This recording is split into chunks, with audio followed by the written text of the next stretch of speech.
Doctor साहब, आज पटेल जयंती है, क्या कहना चाहेंगे? देखिए, भारत के लौह पुरुष कहे जाने वाले सरदार वल्लभ भाई पटेल की आज हम जयंती यहाँ पर मना रहे हैं। मैं निश्चित रूप से कुछ बात कहना चाहूँगा कि भारतवर्ष में जैसा कि पहले एक बार तय हुआ था कि प्रधानमंत्री लौह पुरुष वल्लभ भाई पटेल को बनना चाहिए था, लेकिन गांधी जी की हट के कारण से पहले प्रधानमंत्री जवाहरलाल नेहरू जी बने। अगर वल्लभ भाई पटेल पहले प्रधानमंत्री बने होते तो इस भारत का नक्शा अलग होता। वो भारत को भारत की दृष्टि से देखने वाले व्यक्ति थे, ग्रामीण क्षेत्र को देखने वाले व्यक्ति थे, यहाँ की जनता को भारतीय दृष्टिकोण से देखने वाले व्यक्ति थे, जबकि जवाहरलाल नेहरू जी का सोच कहीं ना कहीं पश्चिम से प्रभावित था। और इसी कारण से भारत आज इंडिया बना है। मैं समझता हूँ भारत को भारत या हिंदुस्तान रहना चाहिए था, वो नहीं रहा। डॉक्टर साहब, वजह क्या है कि पटेल जयंती पे ही यहाँ पे सफाई की व्यवस्था होती है? इससे पहले यहाँ के जो हालात हैं वो काफ़ी ख़राब है, गंदगी भरी रहती है। पटेल जी की प्रतिमा के ऊपर ना ही कोई छत है, पक्षी बैठते हैं, गंदगी होती है। कोई सौंदर्यीकरण के लिए किसी ने नहीं सोचा, इस पर क्या कहेंगे? देखिए, नगर पालिका नवाबगंज के हालात तो सब लोग जानते हैं, यहाँ पर क्या हो रहा है ये सब जानते हैं। नगर पालिका की स्थिति बहुत खराब है। जहाँ तक पटेल प्रतिमा की बात है तो मैं निश्चित रूप से कहूँगा कि ये जिम्मेदारी हम सब लोगों की है, लेकिन एक समस्या यहाँ पर है, चौड़ीकरण हो रहा है हमारे राजमार्ग का और इस प्रतिमा को यहाँ से शिफ्ट करने की बात है। इसी कारण से इसका आगे विकास की बात नहीं की गई। यहाँ से शिफ्ट करने के बाद इसको बहुत बढ़िया भव्य तरीके से सजाया जाएगा, रखा जाएगा और इसके देखभाल की पूरी चिंता की जाएगी।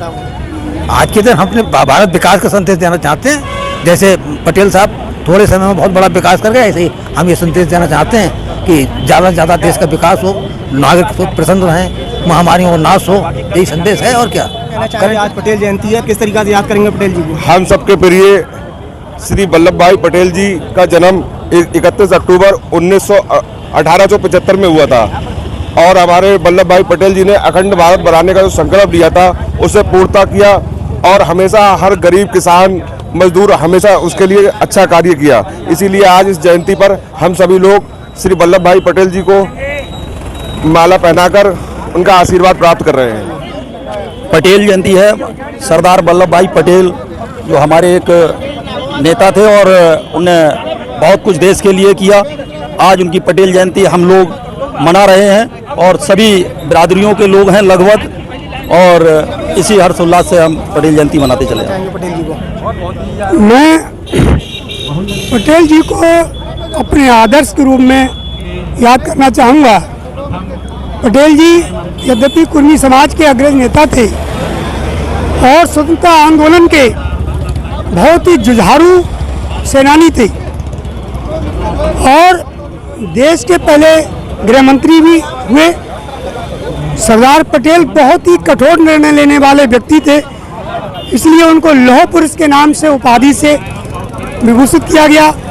उनमें नेतृत्व की अपार क्षमता थी, इसलिए उनको सरदार कह के जो है उनको सरदार की उपाधि। इस वक्त मौजूद है कुर्मी क्षत्रिय सभा के अध्यक्ष लेखराज गंगवार जी।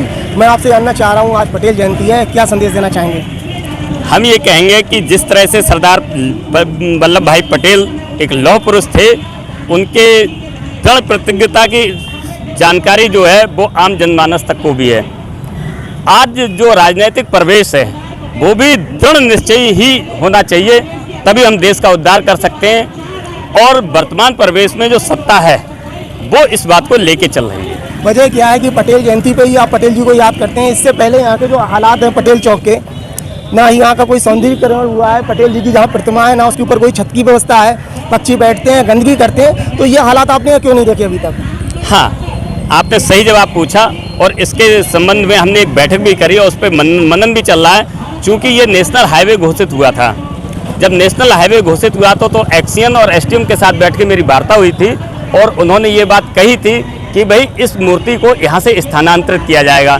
इसके लिए वो एक जगह देख रहे थे, जगह होने के बाद चूंकि ये मूर्ति यहाँ से स्थानांतरित हो जाएगी, इसलिए इसका सौंदर्यीकरण नहीं किया जा सकता। आज़ाद भारत के प्रथम गृह मंत्री और भारत ही नहीं पूरे विश्व में एकता का प्रतीक माने जाने वाले सरदार वल्लभ भाई पटेल जी के जयंती के शुभ अवसर पर मैं जनमानस को यही संदेश देना चाहूँगा कि जिस तरीके से सरदार वल्लभ भाई पटेल ने 565 रियासतों को एकत्रीकरण करते हुए एक अखंड भारत का निर्माण किया, तो उन्होंने अपने इस निर्माण के द्वारा एक संदेश स्थापित करने का काम किया कि इसी तरीके से समस्त जनमानस को संगठित होकर एक मजबूत भारत का निर्माण करना है, और इसी आज हम उनसे प्रेरणा लेते हुए इसी लक्ष्य की तरफ आगे बढ़ेंगे। इसके अलावा मेरा एक सवाल और है, गौ रक्षा कार्यकारिणी भंग होने का एक मामला यहाँ पे छाया हुआ है, उसको लेकर क्या कहेंगे?